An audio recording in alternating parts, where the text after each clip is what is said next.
Well, it is the year of our Lord, 2069. And would you believe it? What the word on the street is Japan has finally set to reopen. You better believe it, kids. It's... oh, what's that? Let's take a look at this magical contraption. With the discovery of the new variant, borders will remain closed indefinitely, and every airline will go bankrupt by the end of the year. In other news, after the passing of President Matthew McConaughey, leaders around the world... I think we all saw that coming. If you don't mind me, folks, I'm going to go back to staring at this wall. Goodbye. Stupid f***ing Christmas box.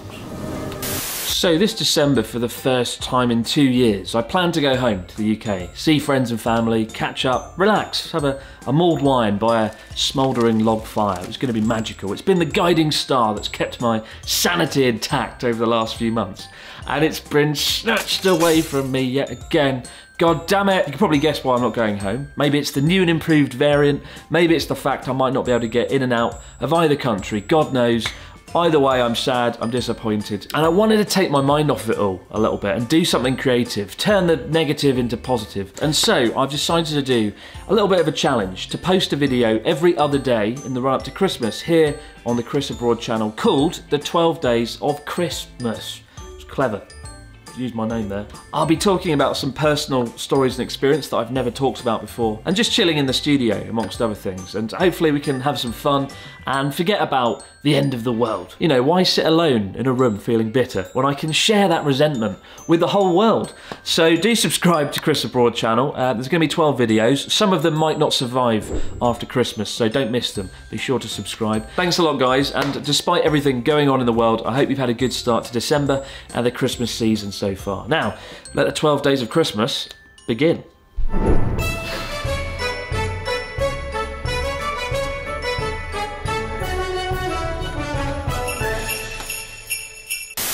Chris, you claim to have visited all 47 prefectures in Japan. Prove it by telling us the one thing to do in each and every prefecture. This is a scratch map of Japan. I need to scratch out a few places that I have actually been to but I haven't scratched out yet. I would do it now, but scratch maps are very messy and I don't want to ruin my ramen shop. It's already dirty enough as it is. But as you can see, I have scratched out most of it. I have visited all 47 prefectures and I am on a thoroughly squeaky chair. Maybe it's my weight, maybe it's just the chair. But over the next 10 minutes, I'm going to tell you one thing to do in each and every one of these prefectures. And I say 10 minutes because I've got to go and do something. I haven't scheduled this video very well. Let's do it. 47 prefectures, let's go.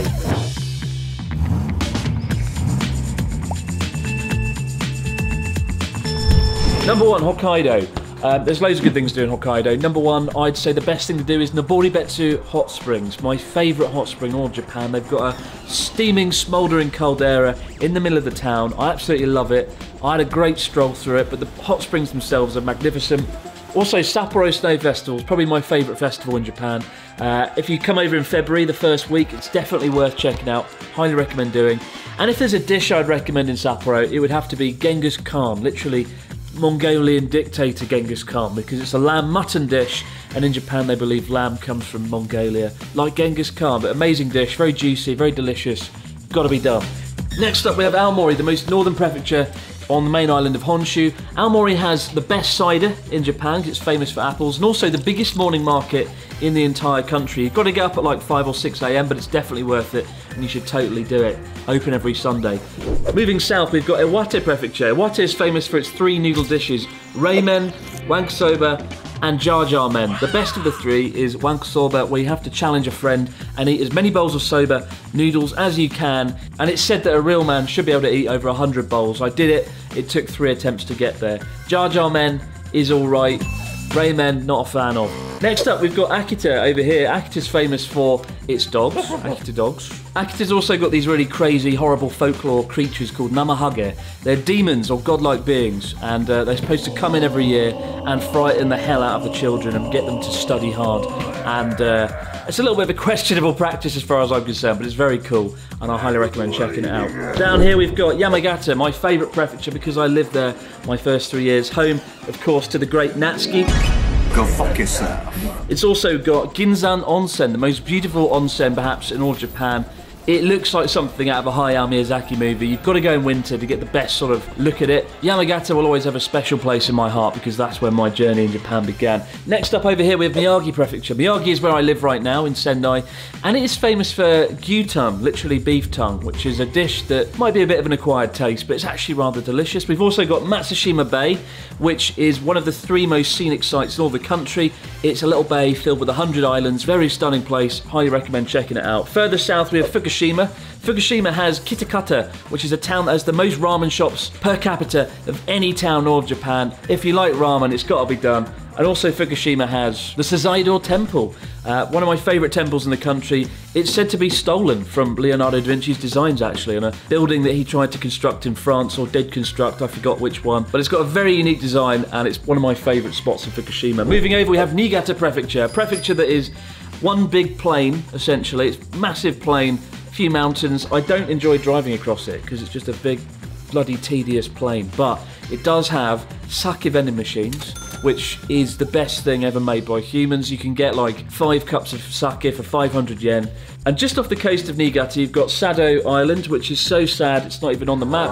But Sado Island is the ultimate place for a weekend getaway, covered in temples and shrines that you can have all to yourself because it's not that busy.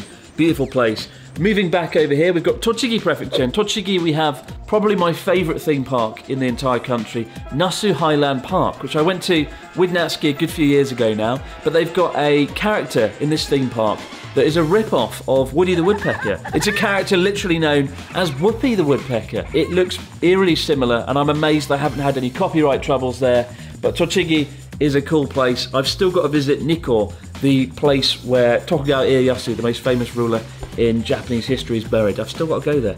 Neighbouring Tochigi Prefecture, we have Ibaraki. Ibaraki, I don't really know much about Ibaraki. I know I did a sponsored video there once that I wasn't very happy about. I had to make some pottery, and I didn't do a very good job of it. I never want to make pottery again, and it's one of the least favourite videos I've ever made on abroad in Japan, and that's my memory of Ibaraki. Over here we've got Chiba Prefecture. It's got Narita Airport. Not really a fan of Chiba, although there's some nice mountains and a really cool shrine that everyone always talks about. I can't remember the name of it, but it's up now on screen right there. You can see it. You should go there. Moving over, we've got Saitama. Again, Saitama. Not a big fan of it, but that's a good place to live and it's cheap. And all the people in Trash Taste, all 3 of them, they lived there once before they moved to somewhere that was good. Next up, we've got Gunma Prefecture. Gunma is famous for Kusatsu Onsen. I haven't made a video there, but I have stayed there. Beautiful place. And also, I did a video there with Ryotaro earlier this year where we had some sake in a forest. It's a sake brewery that very cleverly decided to show you the spring, the fresh spring where the water comes from, and drink sake while admiring it. And that was actually one of the nicest memories I've had this year, I think. Over here we've got Tokyo. My favourite thing to do in Tokyo is wander the streets of Shibuya and Shinjuku at night, and that's, guess, where the inspiration for this set comes from. We've got Kanagawa Prefecture next. Kanagawa, famous for the island of Enoshima, and also Kamakura, one of my favourite little spots just outside Tokyo. It's about 2 hours to get to, but in Kamakura you can rent a bicycle and have a nice cycle around the Buddha statues and temples. Yamanashi, home of Mount Fuji, although it's kind of shared between Yamanashi and Shizuoka. But because I don't know anything else about Yamanashi other than Mount Fuji, I'll put that one there. And for Shizuoka, I'll say I was really impressed by Mount Omuro in the 2nd season of Journey Across Japan, where we ended the entire season, Joey and I standing on this really quite amazing little volcano that's in this town. But Omuro Peak, it's just such an amazing sight, and I recommend checking it out. Over here we've got Nagano, home to the snow monkeys, which of course we didn't see on Journey Across Japan 2 because they were up in the mountains doing something. Nobody monkey. Nande? Next up we have Toyama, home to black ramen, a ramen that was quite an interesting taste. It's basically just a bucket of salt is poured in, and it tastes like pure, just salt really, but it was nice. I don't think I'd have it again. I did feel like I was going to have like a heart attack or a stroke after eating it, but it was quite nice. Next door to Toyama we do have Ishikawa Prefecture, which is home to Kanazawa, beautiful city with a great market, the Omicho Market, which we filmed in with Charlotte on Journey Across Japan. They've also got Noto Bifu, the most inconveniently named beef ever made, because when you say, can I have not beef, Noto beef, it just causes confusion. Noto Bifu. Next we have Gifu. What's in Gifu? Gifu's got one of my favourite towns in the entire country, and that is Takayama, where we filmed in the Retro Showa Museum, which actually inspired the street just over there in the set. And also we filmed Dr. Jelly there, the second commercial. Next up, we got Fukui Prefecture. Fukui is famous for having the coolest station, perhaps, in all of Japan. Certainly my favourite. It's a station that has half a dozen massive animatronic dinosaurs out the front, because that is the prefecture where they dug up lots of dinosaur fossils. That station is pretty trippy coming out of there and walking into what feels like Jurassic Park. Next up, we have Aichi Prefecture. In Aichi, famous for having Nagoya and its chicken wings, which are quite good. I'm not really a fan of Nagoya. It's a big, bland city that I don't enjoy, but the food's good, and lots of people from Nagoya now hate me for saying what I just said. Over here, we've got Mie Prefecture, which is home to Matsuzaka beef, the most expensive beef in all of Japan, which we did film a few years ago. Beautiful cuts of beef, fabulously expensive. I've not had them since because they are quite pricey. Over here we have Shiga Prefecture. Shiga's famous for having the ninja. Of course, there's a cool ninja museum there. And neighbouring Shiga we have Kyoto. My favourite thing of which to do is this tempura restaurant right here. Go here when you've got a special occasion. The best tempura you'll have ever in your life. Down here we've got Nara, which is famous for having probably the coolest Buddha statue in all of Japan, the Todaiji Temple. And also it's got the bowing deer that bow when you give them a cracker, or when you propose to give them a cracker, they'll come over and bow. Apparently they've been running amok in the absence of tourists because of COVID, so I hope they're doing well in the absence of crackers. Over here we've got Osaka, my favourite city for a night out. I mean, there's so much cool stuff to do in Osaka, but the food has to be a highlight, whether it's the okonomiyaki pancakes, whether it's the takoyaki fried octopus balls. Sitting there eating them on the street will always be a fond memory from Journey Across Japan. Next up we have Wakayama Prefecture. Wakayama is famous for having a cat station master. It's literally a cat that has a hat on, and it's generated $10 million for the local economy, so that was a smart move. Over here we have Hyogo Prefecture. Hyogo is famous for having the most beautiful castle in the whole country, the Himeji Castle of course, which has a striking white exterior. I went there on Journey Across Japan, didn't go inside it though, and that's something I regret not doing. Moving over here we have Okayama, home to the Venice of Japan, Kurashiki. Traditional town from the 19th century, filled with lots of little boats and people being pushed along the canals. It's absolutely stunning and highly underrated in my opinion. Just behind Okayama is Tottori, the least densely populated prefecture in the entire country, and famous for the sand dunes, which we finally visited earlier this year on the night train from Tokyo, all the way from here down to here. Quite the journey, and I didn't sleep at all for the duration of the 12-hour trip. Over here we have Shimane Prefecture. Shimane, I've only really passed through it and I don't really know what there is there. It's supposed to have the most beautiful garden in all of Japan, but again, I've only really passed through it, and that's probably one of the few prefectures I don't really know much about. Hopping over now to the island of Shikoku and its 4 prefectures. We'll start with Ehime. Ehime has one of my favourite cities in Japan, and probably one of the places I'd choose to live if I could come and do it all over again. And that would be Matsuyama City. Matsuyama's famous for having Dogo Onsen, which is a really beautiful onsen that inspired Hayao Miyazaki in Spirited Away. It's also got my favourite castle in Japan, Matsuyama Castle, which is elevated 130 metres above the city, right in the middle of the city. And from the castle you can look out across the grounds, get a sweeping view across Matsuyama and out into the inland sea. Beautiful place, love it. Famous for oranges as well, if you like orange juice.